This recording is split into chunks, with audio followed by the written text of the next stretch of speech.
বড় হওয়ার সাথে সাথে আমি দেখলাম যে একই সাথে সবার ভালোবাসার মানুষ পাওয়া যায় না। যাকে না পাওয়াই ছিল জীবনের সবচেয়ে বড় আফসোস, শেষ পর্যন্ত তাকেই জীবনসঙ্গী হিসেবে পেলেন জনপ্রিয় উপস্থাপিকা দীপ্তি চৌধুরী। দেশের আলোচিত টেলিভিশন উপস্থাপিকা দীপ্তি চৌধুরী বিয়ে করেছেন।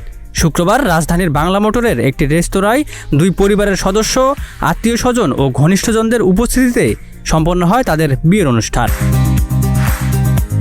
দীপ্তির স্বামী মুশতাক ইবনে আয়ুব পেশায় একজন শিক্ষক ও গবেষক। তিনি বিশ্বের অন্যতম শীর্ষ শিক্ষা প্রতিষ্ঠান অক্সফোর্ড বিশ্ববিদ্যালয় থেকে অনকোলজি বা ক্যান্সার বিজ্ঞান বিষয়ে পিএইচডি ডিগ্রি অর্জন করেছেন। বর্তমানে তিনি ঢাকা বিশ্ববিদ্যালয়ের জেনেটিক ইঞ্জিনিয়ারিং অ্যান্ড বায়োটেকনোলজি বিভাগে সহযোগী অধ্যাপক হিসেবে কর্মরত রয়েছেন।